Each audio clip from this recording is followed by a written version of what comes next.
Hello friends, आज हम पढ़ने वाले हैं क्लास 10 का फिजिक्स। तो फ्रेंड्स, ये फिजिक्स का फर्स्ट लेसन होगा प्रकाश का पतन, जिसे हम लोग इंग्लिश में रिफ्लेक्शन ऑफ लाइट कहते हैं। तो फ्रेंड्स, अगर आप लोग इस अध्याय का, इस चैप्टर का आप लोग फर्स्ट वीडियो नहीं देखे हैं तो जाकर प्लेलिस्ट में देख लीजिएगा। उसमें मैंने बड़े विस्तार से कुछ टॉपिकों को समझाने का प्रयास किया। जैसे सबसे पहला मैंने समझाने का प्रयास किया था उसमें प्रकाश क्या होती है। दूसरा टॉपिक आपका था प्रकाश का प्रवर्तन किसे कहते हैं, साथ साथ प्रकाश के प्रवर्तन के नियम क्या है, और उसमें प्रतिबिंब क्या होती है, और प्रतिबिंब के प्रकार कितने होते हैं, और साथ ही साथ एक जो सम इम्पोर्टेंट जो टॉपिक था अवतल दर्पण का उपयोग और उत्तल दर्पण का उपयोग, ये सारी बातें मैंने उस वीडियो में बना कर रखा है। ठीक है, तो उसे आप लोग जरूर जाकर देखिएगा। इस वीडियो में हम लोग पढ़ने वाले हैं अवतल दर्पण के किरण आरेख की बनावट के बारे में। किस प्रकार अवतल दर्पण में हम लोग देखेंगे किरण आरेख की बनावट होती है, किस प्रकार खींच सकते हैं, और साथ साथ उत्तल दर्पण में भी देखेंगे। और इसके बाद वाले टॉपिक हम लोग देखने वाले हैं प्रतिबिंब किस प्रकार बनाया जाता है। जब तक हम लोग को किरण आरेख खींचने नहीं आएगा, जब तक हम लोग प्रतिबिंब का निर्माण नहीं कर सकते हैं। तो सबसे पहले हम लोग उसी टॉपिक को यहाँ पे कवर करेंगे। तो चलते वीडियो को स्टार्ट करते हैं। तो सबसे पहला टॉपिक हम लोग देखेंगे अवतल दर्पण के कुछ पदों के बारे में, उसके टॉपिक के बारे में। जैसे कि मैंने उस टॉपिक में, उस पार्ट में मैंने बताया था कि अवतल दर्पण क्या है और उत्तल दर्पण क्या होती है, ये सारी बातें मैंने उसमें बता दिया था। लेकिन तो भी मैं यहाँ पे थोड़े से रिवीजन के लिए आप लोग के लिए यहाँ पे मैं फिर से टॉपिक को रिलेट करना चाहता हूँ, आपके सामने पेश करना चाहता हूँ। तो देखिएगा यहाँ पे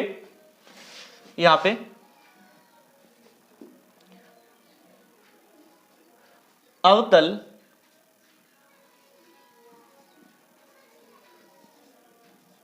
दर्पण, अवतल दर्पण ये क्या है यहाँ पे जान लीजिए। ठीक है, थोड़ा सा, और इसके पदों के बारे में, इसके टॉपिक के बारे में, ठीक ना। तो हम लोग ग्राफ खींच सकते हैं, आरेख खींच सकते हैं आराम से। और ये बिहार बोर्ड एग्जाम में पूछा जाता है आरेख को खींचने के लिए। तो यहाँ पे एक हम दर्पण लिए हैं जिसे हम लोग कलर अभी नहीं किए। इसको हम लोग इस प्रकार कलर एक साइड हम लोग करते हैं। ठीक है, ये कलर हो गया वन साइड।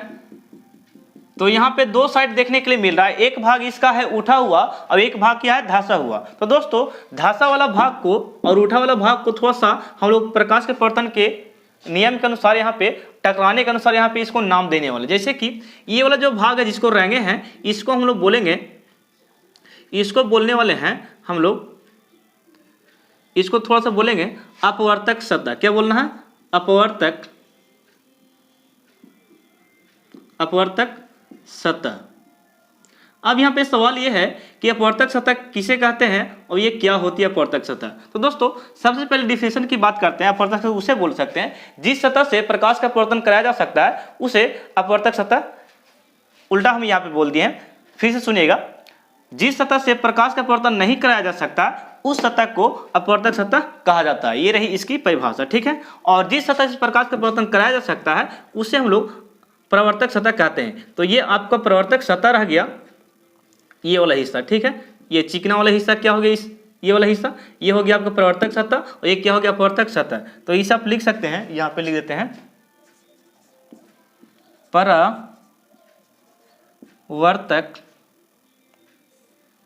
प्रवर्तक सतह। तो ये जो हो गया प्रवर्तक सतह, यानी कि जिस सतह से प्रकाश का प्रवर्तन कराएंगे उस सतह को हम लोग प्रवर्तक सतह कहेंगे, और जिस सतह से प्रकाश का प्रवर्तन नहीं कराते हैं उसे अपवर्तक सतह कहा जाता है। तो ये रहा इसकी परिभाषा। अब यहाँ पे जरा देखिए, ये वाला जो भाग है, ये वाला भाग क्या है? उठा हुआ भाग है। तो ये वाला भाग जो है अपवर्तक सतह क्या है? यहाँ पे उठा हुआ। अवतल दर्पण में उठा हुआ होता है, उत्तल दर्पण में धंसा हुआ होता है अपवर्तक सतह। ठीक ना, ये हो गया उठा हुआ भाग। और ये वाला भाग क्या होता है? प्रवर्तक सतह। ये आपका धंसा है अवतल में, ठीक ना, और उत्तल में क्या होता है? उठा हुआ। ये हो गया, तो धंसा उठा हो गया। अब यहाँ पे ये समझना है कि इस दर्पण को हम लोग परिभाषित किस प्रकार कर सकते हैं। तो परिभाषा मैंने ऑलरेडी पहले पार्ट में बताया है, उसे आप लोग जरूर जाके देखिएगा। तो डिफिनेशन यहाँ पे भी आप लोग लिख सकते हैं, वैसा दर्पण जिसका अपवर्तक सतह उठा होता है और प्रवर्तक सतह धंसा होता है, उसे हम लोग अवतल दर्पण कहते हैं। तो ये रही इसकी डिफिनेशन। लेकिन ये टॉपिक आप लोग को समझाना नहीं था, ये मैंने ऑलरेडी पहले पार्ट में बता के रखा है। ठीक है, तो यहाँ पे जरा देखिए, अवतल दर्पण में एक पॉइंट हम लोग यहाँ पे इस प्रकार बनाते हैं। ठीक है, इस प्रकार यहाँ पे बना दिए, इस प्रकार बना दिए यहाँ पे पॉइंट। तो ये जो पॉइंट है इसको हम लोग डिनोट थोड़ा सा कर रहे हैं पी से, किससे डिनोट करते हैं? पी से। और इसको हम लोग इंग्लिश में पोल कहते हैं। क्या कहते हैं? पोल। इसी को हिंदी में हम लोग ध्रुव कहते हैं। क्या कहते हैं? ध्रुव। ये हो गया ध्रुव। तो हम लोग डिफिनेशन ध्रुव का इस प्रकार बोल सकते हैं, जिसे हम लोग पी से डिनोट कर रहे हैं। ध्रुव का डिफिनेशन इस प्रकार दीजिएगा, अवतल दर्पण के मध्य बिंदु यानी कि बीच के बिंदु को ध्रुव कहा जाता है। ये रही इसकी परिभाषा। ठीक है, परिभाषा वो लिखते चलना, मैंने पहले भी समझा चुका है इसको। अब यहाँ पे देखिए, पी से बोल सकते हैं, जो पी है हम यहाँ पे एक और बिंदु डिनोट कर रहे हैं, जिसको हम लोग एफ से लिख रहे हैं। किससे? एफ से। तो एफ का, इसे हम लोग एफ का मतलब हम लोग समझेंगे। एफ का मतलब होता है फोकस। क्या बोलते हैं इसको? फोकस। तो इसे आप लोग लिख लेना, इसे क्या बोल रहे हैं? एफ को फोकस बोल रहे हैं। तो फोकस की परिभाषा लोग इस पर दे सकते हैं, जब किसी बिंदु से आती प्रकाश की किरणें दर्पण से प्रवर्तन के बाद जिस बिंदु पर मिलती है उसे उस बिंदु का फोकस कहा जाता है। ये रहा फोकस की परिभाषा, आप लोग लिख लेना। ठीक है, पिछले वीडियो में फोकस के बारे में भी मैंने बताया है, आप लोग जाकर देख सकते हैं। यहाँ पे आप लोग प्रैक्टिस के लिए हम यहाँ बता देते हैं, आप लोग लिख भी सकते हैं। ठीक ना। तो यहाँ पे ये हो गया फोकस। और फोकस के बाद एक और पॉइंट होता है जिसको हम लोग सी से डिनोट करते हैं। तो इसे हम लोग बोलते हैं वक्रता केंद्र। क्या बोलते हैं? वक्रता केंद्र। तो यहाँ पर लिख लेना तुम आप लोग, वक्रता केंद्र। वक्रता केंद्र। ठीक है, ये वक्रता केंद्र हो गया। तो वक्रता केंद्र का डिफिनेशन इस प्रकार बोल सकते हैं, गोलीय दर्पण के केंद्र को वक्रता केंद्र कहा जाता है। तो ये गोलीय दर्पण का ही हिस्सा था जिसमें सेंटर पॉइंट क्या था? सी था। इसलिए हम यहाँ पे बोल रहे हैं गोलीय दर्पण के केंद्र को वक्रता केंद्र कहा जाता है। डिफिनेशन आप लोग लिख लेना। अब यहाँ पे ए पद चल गया, सी पद चल गया, पी पद चल गया, लेकिन इसके बीच में एक और टॉपिक होता है जिसे हम लोग कहते हैं स्मॉल एफ। इसे फोकस दूरी हिंदी में लिखिएगा। ठीक, क्या लिखिएगा? फोकस दूरी, यानी कि यहां से लेकर यहां तक और यहां से लेकर यहां तक। ठीक है, तो ये आपका फोकस दूरी हो गया, जिसे हम लोग स्मॉल एफ से लिख रहे हैं। तो फोकस दूरी को डिफिनेशन आप इस प्रकार दे सकते हैं, फोकस और पी के यानी कि ध्रुव के बीच की दूरी को फोकस दूरी कहा जाता है। नहीं तो ऐसे आप लोग लिख सकते हैं, ध्रुव और फोकस के बीच की दूरी को फोकस दूरी कहा जाता है। ये रहा इसको परिभाषित करने का तरीका। परिभाषा आप लोग जान गए दोस्तों। अब यहाँ पे एक पॉइंट और, लेकिन आपको ये नहीं पता कि सर इसको क्या बोलते हैं। तो ये जो हिस्सा है इसको हम लोग बोलते हैं प्रिंसिपल एक्सिस, इंग्लिश में बोलते हैं। क्या बोलते हैं? Principal axis. लेकिन इसी को बोला जाता है यहाँ से यहाँ तक लेकर, ये जो है आपको बोल सकते हैं प्रधान अक्ष कहा जाता है। क्या बोलते हैं हम लोग इसे? प्रधान अक्ष। प्रधान अक्ष, या इसी को एक और नाम है मुख्य अक्ष। क्या लिखेगा? मुख्य अक्ष। प्रधान अक्ष बोलिए या मुख्य अक्ष, यहां से यहां तक लेकर हो गया। तो केंद्र से एफ और सी को मिलाने वाली रेखा को कौन सी रेखा बोला जाता है? प्रधान अक्ष कहा जाता है या मुख्य अक्ष कहा जाता है। ये रही इसकी परिभाषा। ठीक है, तो परिभाषा आप लोग देख लिए और इसको नाम देते हैं थोड़ा सा अवतल दर्पण का। मानते हैं कि एम है और इसको एम डैश नाम दे रहे हैं। ठीक ना। चलिए, तो ये अवतल दर्पण का नाम हो गया। आप लोग बिंदु को भी यहाँ पे देख चुके हैं। अब यहाँ पे इसका दूसरे भाग को देखते हैं। ये तो अवतल दर्पण के बारे में था। अब उत्तल दर्पण के बारे में जरा देखिए। यहाँ पे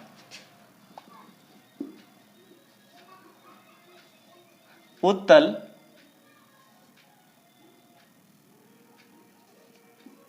दर्पण,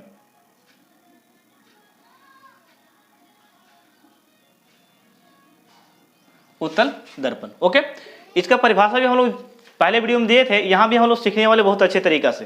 तो यहाँ पे देखिए फिगर यहाँ पे ड्रॉ करते हैं हम लोग इस प्रकार। ये फिगर आपका है और यहाँ पे हम लोग 1 बाय 1 टॉपिक को भी समझने वाले इसके पद को किस प्रकार लिखा जाता है। ठीक है, ताकि हम लोग आरेख जो खींचे बहुत अच्छे तरीका से हम लोग को समझ में आए, इसलिए मैं आप लोग को ये टॉपिक बता रहा हूँ। ठीक ना। तो यहाँ पे जरा देखिए, यहाँ पे इसके यहाँ पे जरा देखना, ये जो ऊपर वाला उठा हुआ भाग था उसे हम लोग कलर किए, उसे अपवर्तक सतह बोल दिए, लेकिन धंसा वाला भाग को क्या बोल दिए? प्रवर्तक सतह। लेकिन यहाँ पे इसी का उल्टा हम लोग पढ़ने वाले हैं। जैसे कि देखिएगा, यहाँ पे अंदर वाला भाग को कलर कर रहे हैं और यहाँ पे हम लोग किसको कलर किए थे? उठा वाला भाग को। चलिए, अंदर वाला भाग किस प्रकार हम कलर कर दिए। तो कलर करने से ये जो कलर किया रंगा हुआ भाग है, इसको हम लोग नाम देंगे। यहाँ पे नाम देने वाले हैं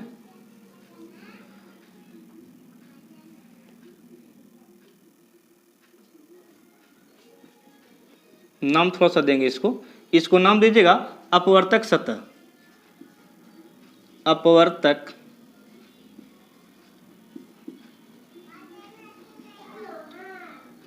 अपवर्तक सतह। तो अपवर्तक सतह को हम लोग यहाँ पे नाम किस प्रकार दिए हैं, जरा देखिएगा, थोड़ा सा यहाँ पे दिख नहीं रहा आप लोग को, यहाँ पे इरेज करके लिखते हैं।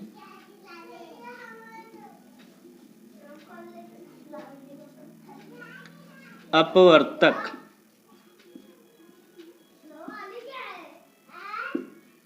अपवर्तक सतह। ओके दोस्तों, अब दिख रहा है, आप लोग लिख लेना अपवर्तक सतह अच्छे से। अब देखिए जरा, यानी कि जिस सतह से प्रकाश का अपवर्तन नहीं कराते हैं उसे अपवर्तक सतह कहा जाता है। ये रहा आपका टॉपिक, यानी कि डिफिनेशन, इसको लिख लीजिएगा। अब यहाँ पे देखिए, ये जो भाग है यहाँ पे धंसा हुआ, क्या है, धंसा हुआ, और वहाँ पे क्या है, आपको उठा हुआ है। ठीक है, तो यहाँ पे थोड़ा सा कंफ्यूज मत होइएगा। इसके अंतर के बारे में सब, इसके डिफिनेशन के बारे में हम समझा चुके हैं पहले भी, आप लोग यहाँ पे प्रैक्टिस के लिए यहाँ पे बताया जा रहा है, मैं फिर से बता रहा हूँ। यहाँ पे देखिए, ये जो उठा हुआ वाला भाग है, यहाँ पे ये जो उठा वाला भाग है, इसको आप बोलेगा परावर्तक सतह, परावर्तक सतह, ये प्रवर्तक सतह। और ये क्या भाग, उठा हुआ है, उठा भाग, ठीक ना। तो यहाँ पे जरा देखिए, उठा भाग है, तो डिफिनेशन किस पर बोलना है, उत्तल का। वैसा दर्पण जिसमें प्रवर्तक सतह उठा होता है और अपवर्तक सतह धंसा होती है, उसे हम लोग उत्तल दर्पण कहते हैं। अब यहाँ पे इसमें भी हम लोग इस प्रकार, यहाँ पे इसको थोड़ा सा एक लाइन खींचते हैं। इस लाइन का नाम है, आप लोग को पता होगा, प्रधान अक्ष कहते हैं। क्या कहते हैं, प्रधान अक्ष या मुख्य अक्ष, इंग्लिश में क्या बोलते हैं, प्रिंसिपल एक्सिस कहते हैं। तो ये आपको हो गया ध्रुव, यानी कि इसे हम लोग पोल कह रहे हैं। क्या करें, पोल, पी से डिनोट कर दिए, यानी कि उत्तल दर्पण के मध्य बिंदु को ध्रुव कहा जाता है। ये रही इसके बारे में। अब यहाँ पे इसके एक पॉइंट आगे चलते हैं थोड़ा सा यहाँ पे, तो ये आपको एफ हो गया। तो फोकस का डिफिनेशन मैंने अभी बताया था आप लोग को, तो फोकस का डिफिनेशन सेम टू सेम आप लोग लिख सकते हैं, इसका भी, ठीक है ना। और यहाँ पे क्या आपका सी, वक्रता केंद्र, ठीक है ना, इसका भी डिफिनेशन मैंने अभी बताया था, तो इससे आप लोग लिख सकते हैं वक्रता केंद्र का डिफिनेशन सेम टू सेम जो मैंने अभी बताया था, केंद्र।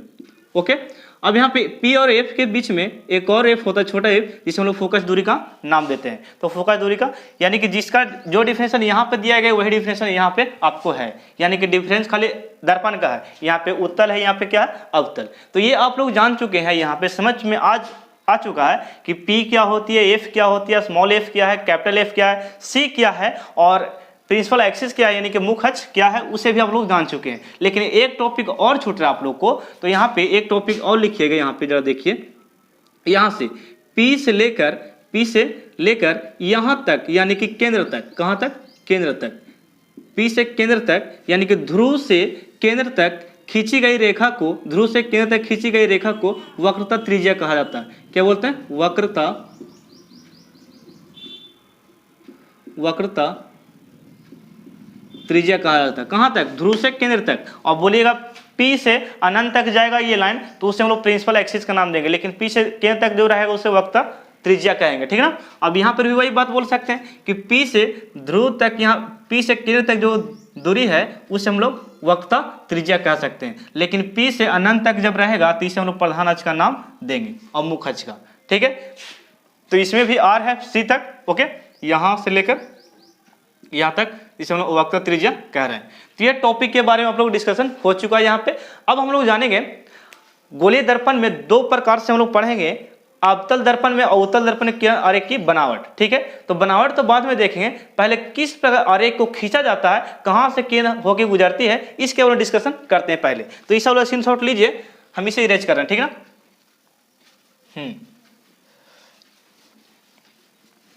ठीक है,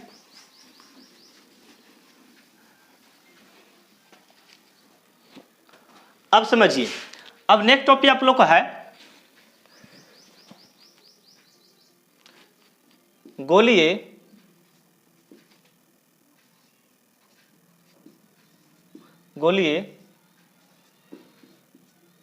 दर्पण में किरण आरेख की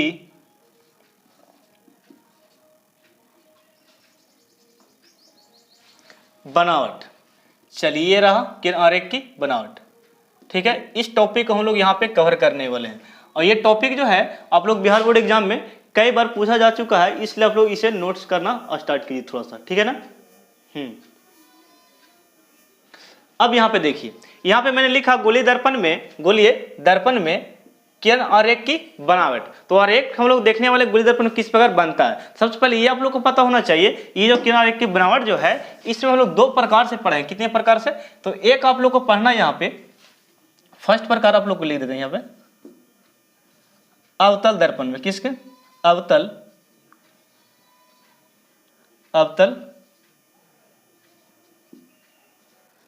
दर्पण में। ठीक है, एक आपको अवतल दर्पण में पढ़ना है और दूसरा आपको पढ़ना है उत्तल दर्पण में। उत्तल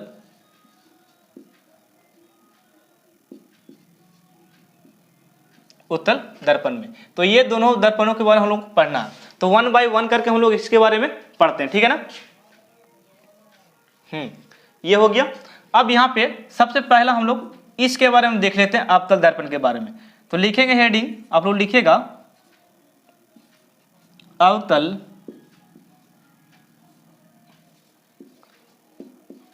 दर्पण में किरण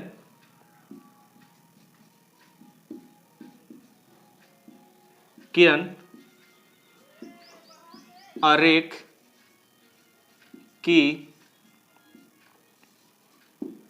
हाँ हम लोग देख लिए, हम लोग पढ़ना हम लोग को अवतल दर्पण में और उत्तल दर्पण में।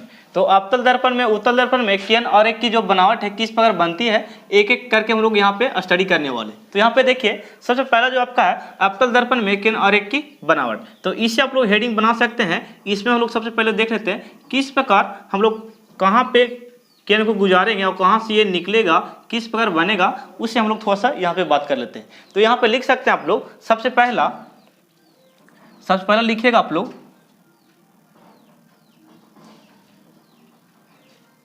प्रधान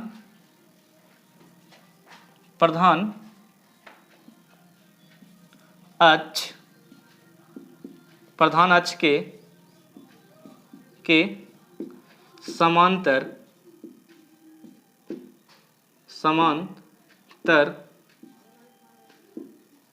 आपतित किरण।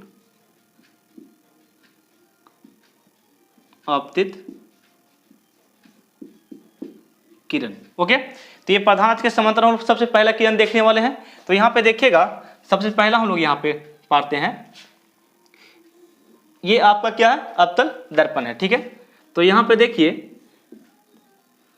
ये आपका अवतल दर्पण हो गया और इसे हम लोग कलर कर दिए, तो ये वाला भाग को हम अपवर्तक सतह कहेंगे, इसी को रजतित भाग भी कहा जाता है। ठीक है, तो जो कि मैंने अभी आप लोग को समझाया था इसके बारे में। अब यहाँ पे एक फिगर हम लोग इस प्रकार इसके बीच से हम लोग गुजारते हैं। ठीक है, इस लाइन को ड्रॉ करते हैं। तो ये लाइन को भी आप लोग को नाम बताए थे कि इस लाइन को हम लोग प्रधान अक्ष या मुख्य अक्ष बोलते हैं और इस बीच वाला ही पॉइंट को हम लोग क्या बोलते हैं, P बोलते हैं, यानी कि ध्रुव कहा जाता है। इसको क्या कहा जाता है, ध्रुव। ओके, अब यहाँ पे F भी हम लोग सीखे थे, F फोकस होता है और C क्या होता है, वक्रता केंद्र होता है। अब इसके बारे में थोड़ा सा डिस्कशन यहाँ पे कर लेते हैं। तो दर्पण में देख लिए, अब दर्पण क्या है, अवतल दर्पण है और PFC आप लोग जान रहे हैं क्या होता है। तो हम लोग यहाँ पे लिखा है प्रधान अक्ष के समांतर आपतित किरण, यानी किरण जो हम लोग को गुजारना है ना, किसके समांतर गुजारना है हम लोग को, प्रधान अक्ष के समांतर गुजारना है। तो प्रधान अक्ष कौन वाला है, ये वाला है, तो इसके समांतर हम लोग आपतित किरण को लेके जाएंगे। तो यहाँ पे समांतर का मतलब समझते हैं, समांतर आप लोग एक एग्जाम्पल देखिएगा, जो हम लोग ट्रेन का जो पटरी देखते हैं ना, एकदम एक लाइन इस तरफ एक लाइन इस तरफ रहता है और दोनों पैरेलल होता है। ठीक है, तो पैरेलल आप लोग इस तरीका से बोल सकते हैं समांतर, ये दोनों हो गया। ये जो रेखा खींचा है पटरी यहाँ पे इसी प्रकार, तो ये समांतर हो गया। नहीं तो हम लोग को घर देहात एरिया में देखा जाता है इस प्रकार के एक सीढ़ी रहता है जिसे हम लोग निशान कहते हैं, क्या बोलते हैं, निशान। तो ये भी बोल सकते हैं, ये जो लाइन है ये वाला जो लाइन जो है ये भी क्या होता है, समांतर होता है। समांतर का मतलब ये हो गया। ठीक है, तो यहाँ पे सेम टू सेम समांतर हम लोग यहाँ पे एक इसके समांतर यानी कि प्रधान अक्ष के समांतर यानी कि इसके समांतर हम लोग एक लाइन खींचेंगे। तो एक लाइन हम लोग इस प्रकार खींच दिए, यहाँ पे लाइन खींचने के बाद तो लाइन तो खींचा गया, यानी कि इसके प्रधान अक्ष के समांतर आपतित किरण। तो इसके समांतर जब आपतित किरण रहेगा तो यहाँ पे जो आपतित किरण गया यहाँ पे दर्पण से टकरा गया, तो दर्पण से टकराने के बाद ये फोकस से होकर गुजरता है। किससे गुजरता है दोस्तों? फोकस से होकर गुजरता है। तो आप लोग को थोड़ा सा याद रखना ये बात याद रखना है कि अगर यदि प्रधान अक्ष के समांतर आपतित किरण आरेख खींचा जाएगा तो वो कहाँ से होकर गुजरेगा? फोकस से होकर गुजरेगा। ये कंडीशन आप लोग को याद रखना होगा। यानी कि प्रधान अक्ष के समांतर जाएगा तो मुख्य बोल सकते हैं कि फोकस होकर गुजरेगा। अब यहाँ पे फोकस से होकर गुजर रहा है, लेकिन एक लाइन थोड़ा सा यहाँ पे और ड्रॉ करते हैं इस प्रकार, यहाँ से डॉट डॉट। तो ये जो यहाँ पे लाइन है दोस्तों, यहाँ पे जरा देखिएगा, ये जो लाइन है यहाँ पे, ये आपतित किरण आ रहा था, ये क्या आपका आपतित किरण, और टकराया तो ये हो गया प्रवर्तित किरण। तो यहाँ पे देखिए आपतित किरण और ये जो बीच में हम खींचे हैं ये अभिलंब के बीच एक कोण बन गया। इसे हम लोग आई से डिनोट करते हैं, इसे आपतन कोण कहा जाता है, जो कि मैंने फर्स्ट पार्ट में हम लोग को समझाया था प्रवर्तन के नियम में। ठीक है, अब यहाँ पे एक बात, ये आपतित किरण और ये अभिलंब के बीच तो ये बन गया कोण, लेकिन एक कोण और यहाँ पे क्रिएट हो गया, बन गया, इसे हम लोग बोलते हैं प्रवर्तन कोण। तो इसे हम लोग आर से डिनोट करते हैं। किससे? आर से। तो यहाँ पे कंडीशन क्या देख लिए कि जितना डिग्री से बनाते हुए यहाँ पे आया था उतना डिग्री से बोल से बनाते हुए गया भी। तो ये आपतन कोण प्रवर्तन कोण का निर्माण यहाँ पे कर दिया। आपतित किरण गया, टकराया, फिर फोकस होके गुजरा। तो यहाँ पे लिखिएगा क्या इस कंडीशन में? तो याद हम लोग को ये करना है, आप लोग को याद ये रखना है कि यदि मुख्य अक्ष के समांतर में आपतित किरण को लेकर जाएंगे तो फोकस से होके गुजरेगा। ये पहला कंडीशन आप लोग को याद रखना। ठीक है, ताकि ये वाला हम लोग किरण जब बनाएंगे तब इसका इस्तेमाल हम लोग करने वाले हैं। तो देखिएगा नेक्स्ट टॉपिक, ये पहला आप लोग टॉपिक पढ़ा दिए प्रधान अक्ष के समांतर। अब यहाँ पे देखेंगे दूसरा,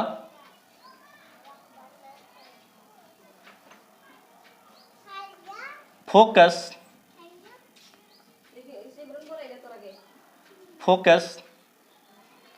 की दिशा में, फोकस की दिशा में आपतित किरण।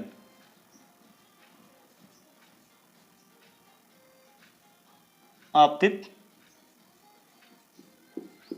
किरण, इस बार हम लोग को देखना किरण जो किसके समांतर, किसके दिशा में जाएगा?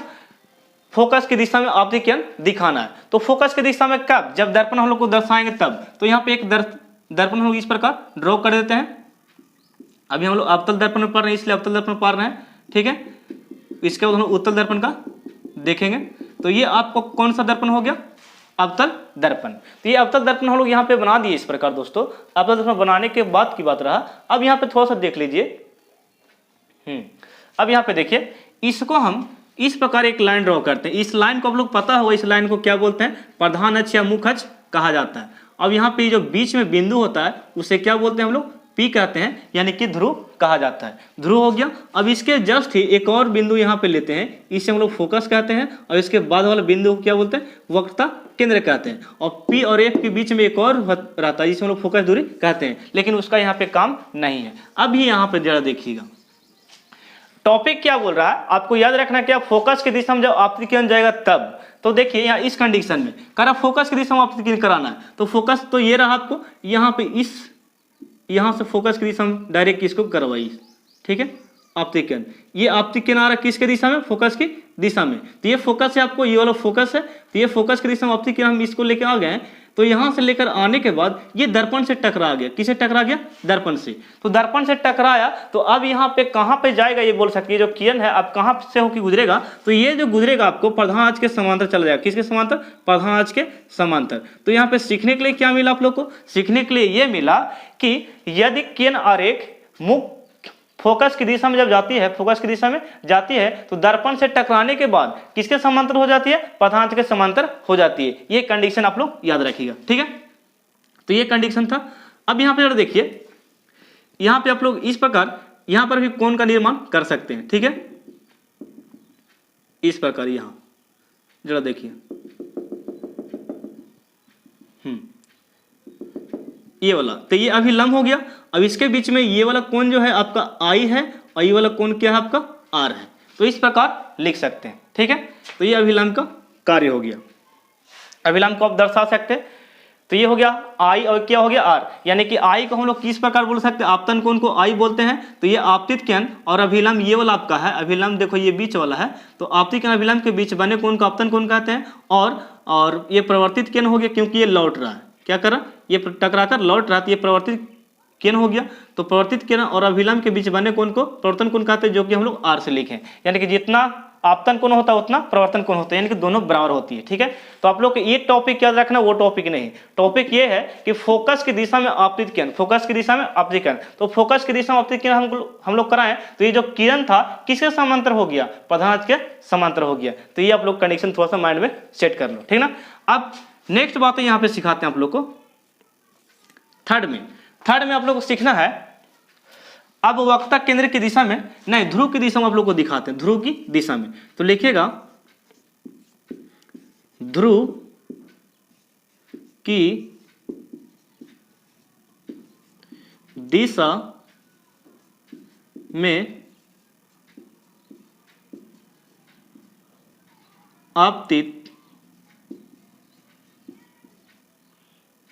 आपतित किरण, ध्रुव की दिशा में आपतित किरण। ओके, इस बार हम लोग को ध्रुव की दिशा में दिखाना है, किसकी दिशा में, ध्रुव की दिशा में। तो ध्रुव की दिशा में जरा देखिएगा, इसको थोड़ा सा और अच्छा से ऊपर करके पढ़ते हैं, लिखते हैं ध्रुव की दिशा में आपतित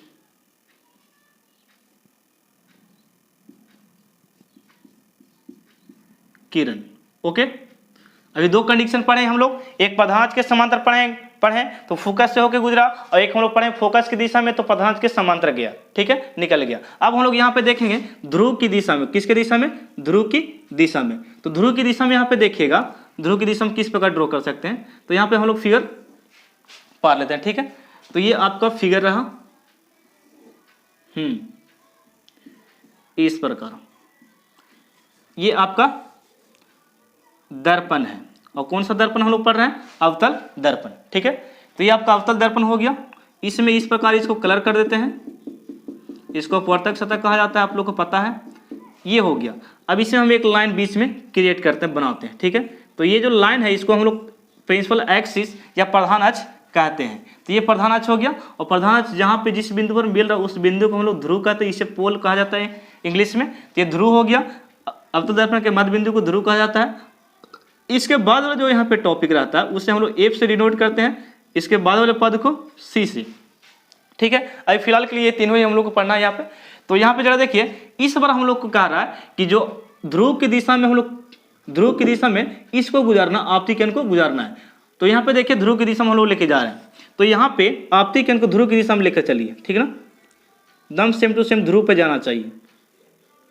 ये ध्रुव हो गया, तो ध्रुव की दिशा में हम लोग आपतित किरण को लेकर चल गए। ओके दोस्तों, ध्रुव की दिशा में ये चल गया, ये आपतित किरण यहाँ से एकदम बहुत तेजी गति से यहाँ पे गया आपतित किरण, और यहाँ पे जाने के बाद ये क्या करता है, जितना एंगल यहाँ पे बना रहा है ना, जितना एंगल यहाँ पे बना रहा है, आई जो बना रहा है यानी कि आपतन कोण जो बना रहा है, उतना ही एंगल यहाँ पे बनाते हुए ये क्या करेगा, परिवर्तित भी होगा। यानी कि आपतित किरण इतना एंगल बनाया, मान लेते 40 बनाया तो 40 यहाँ भी बनाएगा, और 40 बनाते हुए इस प्रकार ये परिवर्तित हो जाएगा।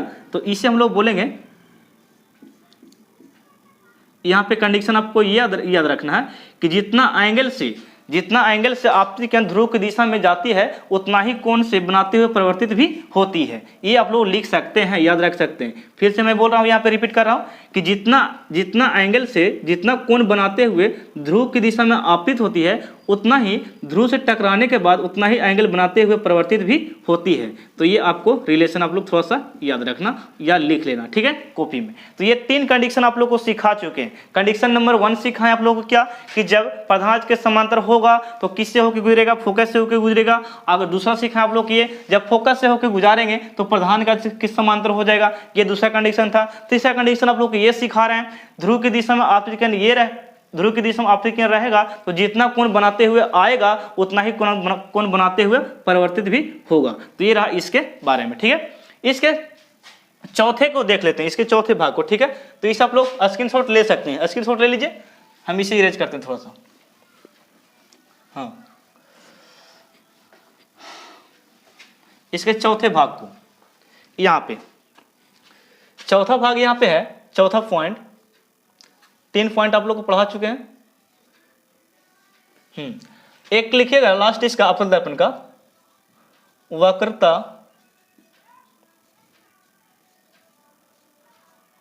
वक्रता केंद्र की दिशा में आपतित किरण। इस बार हम लोग को देखना है जो किरण जाएगा किसके दिशा में जाएगा, वक्रता केंद्र की दिशा में। ठीक है, तो वक्रता केंद्र की दिशा में हम लोग आपतित किरण पढ़ने वाले हैं। तो सबसे पहले हम लोग दर्पण हम लोग पढ़ने वाले किसका, अवतल दर्पण, क्योंकि हम लोग अवतल दर्पण ही अभी पढ़ रहे हैं। ये आपका अवतल दर्पण निर्माण होने वाला है, अभी बनने वाला है। जरा देखिएगा, ये आपको ड्रॉ कर दिए, यानी कि रंग दिए वाला भाग को ड्रॉ कर दिए। ड्रॉ करने से यहाँ पे एक लाइन क्रिएट किए, ये प्रिंसिपल एक्सिस आपका हो गया, जिससे हम लोग यहाँ पे ये वाला पॉइंट को बोलते हैं पी, यानी कि ध्रुव कहते हैं। और इसके बाद वाले पद को बोला जाता है एफ, और इसके बाद वाला क्या बोला जाता है सी, यानी कि वक्रता केंद्र। और अभी हम लोग इसी से काम निकालना है। ठीक है, तो यहाँ पे देखिए, इस बार आपको बोल रहा है कि यहाँ पे ये जो वक्रता केंद्र की दिशा में इसको लेकर जाकर दिखाना आपतित किरण को। तो कंडीशन क्या होगा यहाँ पे, कंडीशन क्या याद रखना, ये याद रखना, ये कंडीशन याद रखना कि वक्रता केंद्र की दिशा में आपतित किरण को लेकर जाएंगे तो कहां से होकर गुजरेगा। तो ये आप लोग के यहाँ पे जरा देखिए, आपतित किरण को लेकर जाना किसके दिशा में, वक्रता केंद्र की दिशा में। तो ये आपको वक्रता केंद्र हो गया, इसी की दिशा में हम आपतित किरण को लेकर आ रहे हैं। ठीक है, तो यहाँ पे लेकर आए दोस्तों, तो जरा देखिए, ये तो तो ठीक रहा था, लेकिन आने की बात तो बात रहा, लेकिन ये दर्पण से जब टकराया तो कहता कि नहीं, जिस दिशा से आया था उसी दिशा में वापस ये परिवर्तित हो जाएगा। यानी यहाँ पे सीखने के लिए ये मिला, अगर वक्रता केंद्र की दिशा में आपतित किरण जाएगी तो ठीक उसी दिशा में बोल सकते हैं टकराकर वापस भी चलाएगी। तो ये आप लोग कंडीशन याद रखना, यानी कि वक्रता केंद्र की दिशा में गया और फिर वक्रता केंद्र की दिशा में बोल सकते चल भी आया। तो ये कंडीशन आपको फोर्थ रहा, आप लोग दिमाग में रखना। ठीक है, अब हम लोग देखेंगे, ये फोर्थ कंडीशन आप लोग को पता हो गया। अब हम लोग उत्तल दर्पण में देखते हैं किस प्रकार किरण रेखा की बनावट होती है। तो हेडिंग मारिएगा आप लोग, उत्तल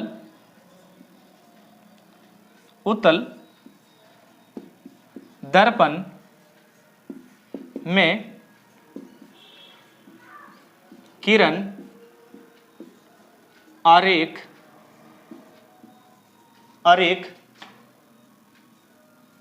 की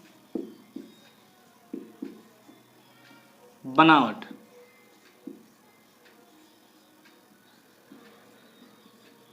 उत्तल दर्पण किरण आरेख की बनावट।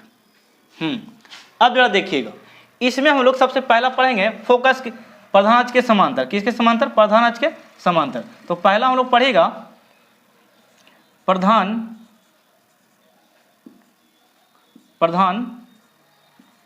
अक्ष, इसी को क्या बोलते हैं, मुख्य अक्ष। प्रधान अक्ष के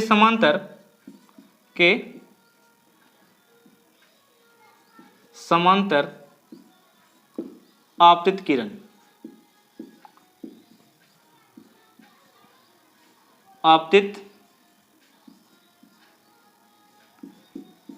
ओके। तो हम लोग इस टॉपिक को सबसे पहले कवर कर लेते हैं कि आपतित किरण जो लेकर जाना है किसके समांतर लेकर जाना, प्रधान अक्ष के समांतर, और किस दर्पण में लेकर जाना है, उत्तल दर्पण में। ठीक है, तो अभी हम लोग अवतल दर्पण को कवर किए, लेकिन अब कवर करेंगे दोस्तों, कवर किसको करने वाले हैं, यहाँ पे जरा देखिएगा, लाइट मोबाइल में नहीं आ रहा जी। अब जरा देखिए, ठीक है, अब लाइट, अब यहाँ पे जरा देखिए, उत्तल दर्पण का सबसे पहले निर्माण करते हैं। ओके, तो यार ये जो रहा आपको, ये कौन सी दर्पण है, उत्तल दर्पण है। ठीक है, ये आपका उत्तल दर्पण हो गया दोस्तों। यहाँ पे इस प्रकार हम ड्रॉ कर दिए अंदर वाले भाग को, ये हो गया रंगा भाग हो गया, यानी कि अपवर्तक सतह, ये परावर्तक सतह। अब यहाँ से हम इस प्रकार एक लाइन खींचे। ठीक है, तो इस लाइन खींचे हम लोग यहाँ पे, तो ये आप लोग को पता है कि इसे हम लोग ध्रुव कहते हैं। क्या कहते हैं, ध्रुव, जिसे हम लोग पी से लिखते हैं। किसे लिखते हैं, पी से, और थोड़ा बड़ा लिखते हैं इसको, पी हो गया। और यहाँ पे ये क्या रहता, एफ है, और एक और बिंदु क्या होता है, एक और सी। तो इस टॉपिक के बारे में हम लोग बार बार जिक्र यहाँ पे कर रहे हैं पी, सी और एफ के बारे में, ठीक है ना। तो यहाँ पे जरा देखिए, इस बार हम लोग को उत्तल दर्पण में प्रधान अक्ष के समांतर किसको दिखाना, आपतित किरण को। तो ये रहा आपका प्रधान अक्ष रहा, तो इसी के समांतर हम लोग आपतित किरण को लेकर जाएंगे, ठीक है। तो ये आपतित किरण बोल सकते प्रधान अक्ष के समांतर गया, ओके। तो ये प्रधान अक्ष के समांतर यहाँ पे चला गया दोस्तों, प्रधान अक्ष के समांतर गया, और लेकिन यहाँ पे दर्पण से जब टकराया तो ठीक इस प्रकार ये देखो परिवर्तित हो गया, ये हो गया, इस प्रकार परिवर्तित हो गया, और परिवर्तित होकर ये वापस इस प्रकार रिफ्लेक्शन होके जा रहा है, देख रहे हैं किस प्रकार। तो यहाँ पे जरा कंडीशन जरा देखिए, ये लग रहा है कि ये जो परिवर्तित होकर लौट रहा है इससे, ये जो लौट रहा है इस प्रकार तो लगता है कि ये फोकस से होकर गुजर रहा है, यानी कि फोकस से आ रहा है। कहाँ से आ रहा है, फोकस से आ रहा है। तो इसको हम लोग डॉट डॉट करके थोड़ा सा लिखेंगे यहाँ पे इस प्रकार, इस वाला को हिस्सा को डॉट करके लिखेंगे। लग रहा है कहाँ से होकर गुजर रहा, फोकस से, लेकिन ऐसा प्रतीत नहीं है, लेकिन ऐसा हम लोग नहीं पढ़ सकते हैं, ठीक है। केवल अनुमान लगाया जा रहा है कि कहाँ से होकर आ रहा है, फोकस से होकर आ रहा है, लेकिन यहाँ से टकरा के खुद वापस लौट गया, इस तरफ वापस लौट गया। एक किरण हम लोग और लेते हैं, एक हम लोग किरण और लेते हैं वक्रता केंद्र से, ठीक है। इसको भी डॉट डॉट करके दर्शाइए। अब ये बीच वाला हिस्सा आपको अभिलंब है, ठीक है। तो ये अभिलंब वाला हो गया, कौन, अभिलंब वाला हिस्सा हो गया। इसको भी डॉट डॉट करके लिख सकते हैं, उस तरफ डॉट कर, इस तरफ इस प्रकार रह दीजिए, ओके। तो ये आपको अभिलंब हो गया बीच वाला। तो यहाँ पे देखिएगा ये आपको आई है और ये आपको आर है, ठीक है। तो यहाँ पे देखिएगा कौन, ये वाला दोनों क्या है, बराबर है। तो यहाँ पे आप लोग को पता ये होना चाहिए उत्तल दर्पण में कि जब उत्तल दर्पण में प्रधान अक्ष के समांतर आपतित किरण को लेके जाते हैं, प्रधान अक्ष के समांतर आपतित किरण को लेके जाते हैं, तो किससे होकर गुजरती है, फोकस से होकर गुजरती है, ये आप लोग याद रखिएगा। लेकिन गुजर नहीं रहा, लेकिन यहाँ पे टकरा के वापस चल जा रहा, ठीक है। यानी कि फोकस से आती हुई मालूम पड़ती है। प्रधान के समांतर आपतित किरण को लेकर जाएंगे, ये आपतित किरण हो गया, प्रधान के समांतर लेके जाएंगे तो फोकस से निकलती हुई प्रतीत होती, आती हुई मालूम पड़ती है। लग रहा है कि फोकस से आती हुई मालूम पड़ रही है। तो ये कंडीशन आप लोग याद रखिएगा। यहाँ पे कंडीशन क्या याद रखना है, फिर से मैं रिपीट कर देता हूँ कि ये हो गया आपका प्रधान अक्ष हो गया, और प्रधान अक्ष के समांतर क्या लेके जाना है, आपतित किरण लेकर आना है। तो ये आपतित किरण आया यहाँ पे, तो आपतित किरण आ गया यहाँ पे, तो ये टकराया, तो ये वापस इस प्रकार परिवर्तित हो गया। तो परिवर्तित तो हो गया ठीक, लेकिन ये जो किरण है लग रहा है, प्रतीत हो रहा है कि फोकस से ये होके फोकस से निकल रहा है। तो ये हो गया इसके कंडीशन, यानी कि फोकस से आती हुई मालूम पड़ती है, अगर आप बोल सके प्रधान के समांतर आपतित किरण लेकर जाते हैं तब। तो ये पहला कंडीशन आप लोग इसमें याद रखना। इस सब लोग स्क्रीनशॉट ले लिए होंगे, हम इसे इरेज करते हैं, ठीक है।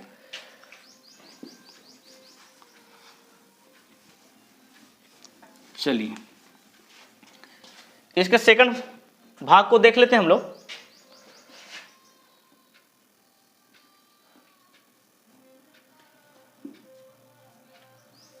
फर्स्ट बता दिया आप लोग को। अब सेकंड में देखिएगा प्रधान के समांतर हो गया। अब हम लोग फोकस की दिशा में लेकर जाएंगे, तो लिखना फोकस की दिशा में, फोकस की दिशा में आपतित किरण, फोकस की दिशा में आपतित किरण, ओके।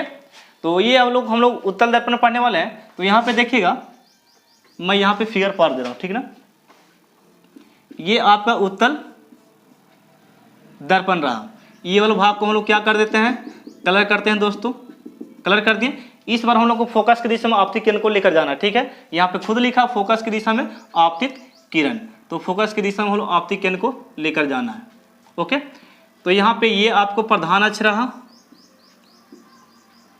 ये प्रधान अक्ष हो गया, और ये वाला हिस्सा को क्या बोलते हैं, पॉइंट को ध्रुव बोलते हैं, ठीक है। तो ये ध्रुव हो गया, और ये वाला पॉइंट को क्या बोलते हैं, एफ कहते हैं, और ये वाला पॉइंट को क्या बोलते हैं, सी, जिसे वक्रता केंद्र कहा जाता है। अब यहाँ पे देखिए किसके दिशा में लेके जाना, फोकस की दिशा में, ठीक है ना। तो ये आपको फोकस रहा, इसके दिशा में आपतित किरण को लेकर जा रहे हैं, ठीक है।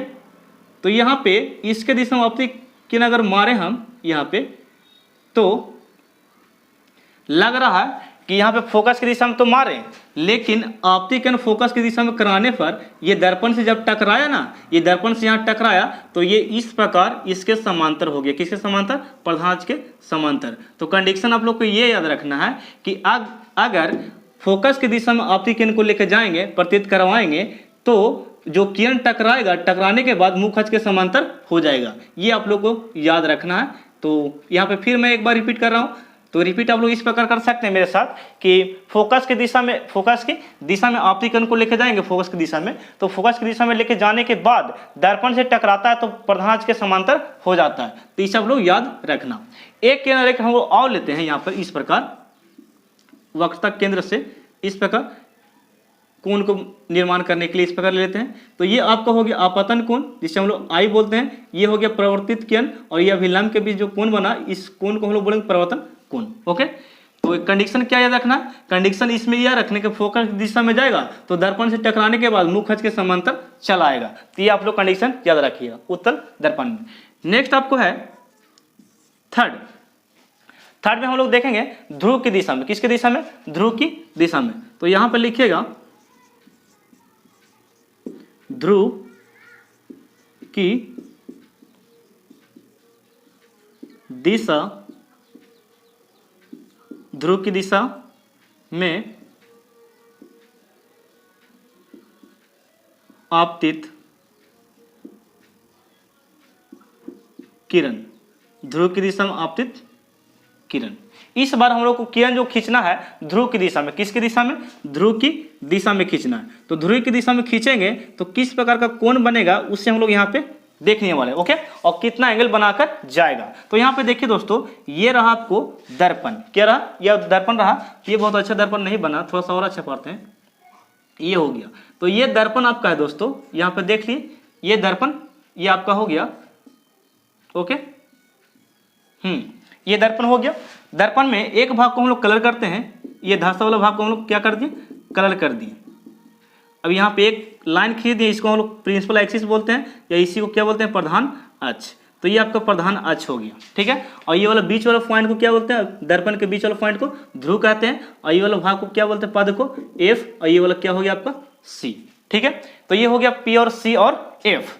अब यहाँ पे क्वेश्चन मेरा क्या था, आपको खींचा बोलेगा एक बिहार बोर्ड एग्जाम में कि ध्रुव की दिशा में आपतित किरण को लेकर जाते हैं, यानी कि आप उत्तल दर्पण में, तो क्या कंडीशन, यानी किरण आरे कहाँ से होकर गुजरती है, ये क्वेश्चन आपसे पूछा जा सकता है। तो यहाँ पे आप लोग क्या लिखना है कि सर अगर ध्रुव की दिशा में हम लोग आपतित किरण को लेकर जाएंगे, तो यहाँ पे देखिए ध्रुव की दिशा में आपतित किरण को लेकर जा रहे हैं, ठीक है। तो यहाँ पे ध्रुव की दिशा में हम लोग आपतित किरण यहाँ पे लेकर चल गए इस प्रकार।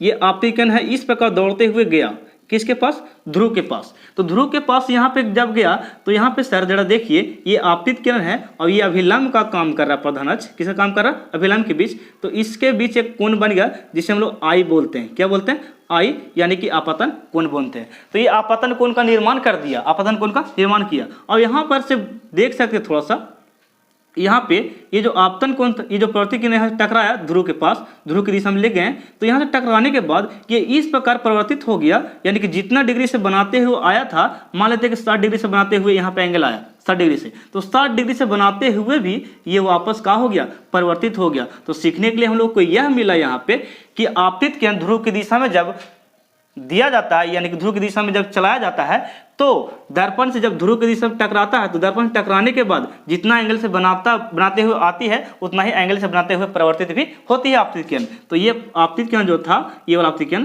परिवर्तित किरण में बदल गया, यानी कि यहाँ पे लौट गया। तो जितना एंगल से बनाया उतना एंगल से बोल सकते हैं कि बनाते हुए वापस भी चलाया। तो ये वाला हम लोग बोलेंगे वापस नहीं, परिवर्तित हो गया।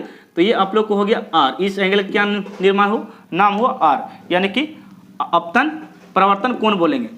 परिवर्तित किरण और अभिलंब के बीच, परिवर्तित किरण और अभिलंब के बीच बने कोण को प्रवर्तन कोण कहा जाता है। आया तो उतना एंगल से बनाते हुए परिवर्तित हो गया। कब? जब ध्रुव की दिशा में आपतित किरण करेंगे तब। ये रहा कंडीशन नंबर 3। अब यहाँ पे ईसा वाला स्क्रीनशॉट लीजिए, हम इसे इरेज कर रहे हैं, ठीक है ना। ये हो गया। अब यहाँ पे जरा देखिए, हाँ एक लास्ट कंडीशन देख लीजिएगा, वक्रता केंद्र की दिशा में, वक्रता केंद्र की दिशा में। फोर्थ कंडीशन, वक्रता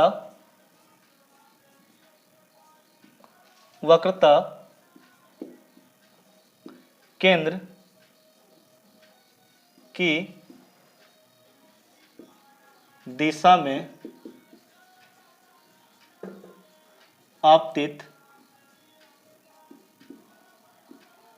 आपतित किरण। ठीक है, तो यहाँ पे जरा देखिए, ये हो गया वक्ता केंद्र की दिशा में आपतित किरण, ये हम लोग यहाँ पे देखने वाले। ठीक है, तो यहाँ पे जरा देखिएगा आप लोग इस प्रकार,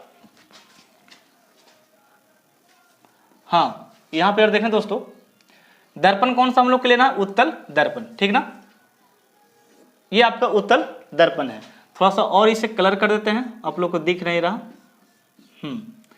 अब दिख रहा है, ये हो गया आपको उत्तल दर्पण। तो ये वाला हिस्सा को, अंदर वाला भाग को हम लोग इस प्रकार क्या करते हैं, रचित करते हैं। तो ये वाला रचित कर दिए, यानी कि रंग दिए। तो इस रंगा वाला भाग को क्या बोलेंगे, अपवर्तक सतह, और ये बिना रंगा वाला भाग को क्या बोलेंगे, परावर्तक सतह। ठीक ना, तो इसके हम लोग बीच में इस प्रकार लाइन क्रिएट किए दोस्तों, क्या किए, लाइन क्रिएट किए, यानी कि लाइन बनाए। ठीक है, तो इसे हम लोग प्रिंसिपल एक्सिस का नाम दे सकते हैं, इसी को बोलते हैं प्रधान अक्ष। ठीक है, तो ये आपका रहा एफ रहा, और ये आपको सी रहा, और ये आपको पी रहा। ठीक है, ध्रुव, फोकस और वक्रता केंद्र। तो इस बार हम लोग को जो यहाँ पे लेके जाना है, इसको आपतित केंद्र को जो लेके जाना है यहाँ पे दोस्तों, आपतित केंद्र को, ये जो आपतित केंद्र आपका है, इसको जो लेके जाना है वक्ता केंद्र की दिशा में लेके जाना है, वक्ता केंद्र की दिशा में। ठीक ना, तो वक्ता केंद्र की दिशा, वक्ता केंद्र ये रहा, इसकी दिशा में हम लोग लेके जा रहे हैं। ठीक है, ये वक्रता केंद्र था। ठीक है, तो यहाँ पे जरा देखिए, ये इसी की दिशा में आया, यानी वक्ता केंद्र की दिशा में आ रहा है। आ तो ठीक रहा है, देखिए आ रहा है, यहाँ पे आया, आ गया, और फिर ये बोल सकते वक्ता केंद्र से यहाँ पे टकराने के बाद, जब वक्ता केंद्र बोल सकते आया, और यहाँ से फिर होते हुए ये क्या करता है, वक्ता केंद्र में कंडीशन ये है कि वक्ता केंद्र पर जब आपतित केंद्र होगा, वक्ता केंद्र पर जब आपतित केंद्र जाएगा, तो जहाँ से आया फिर उसी दिशा में ये क्या होगा, परिवर्तित होगा। देखिए इस दिशा में आ रहा था, और फिर दर्पण से टकराया, वक्ता केंद्र के ये पॉइंट पर टकराता है, तो फिर वहाँ से क्या होता है, उसी दिशा में परिवर्तित हो जाता है। तो ये आप लोग नियम याद रखना कि अगर वक्ता केंद्र की दिशा में आपतित केंद्र को लेकर जाएंगे, तो दर्पण से टकराने के बाद फिर उसी दिशा में चल जाएगा, यानी वक्ता केंद्र की दिशा में लेके जाते हैं तो उसी दिशा में फिर टकराकर चला जाता है, तो इसका डायरेक्शन फिर चेंज कर सकते हैं उसी दिशा में। ओके, तो ये मैंने आप लोग को सिखा दिया केंद्र आरेख की बनावट आपतन दर्पण में और उत्तल दर्पण में। तो अगर आप लोग को वीडियो अच्छा लग रहा है तो लाइक कर सकते हैं, कमेंट कर सकते हैं, और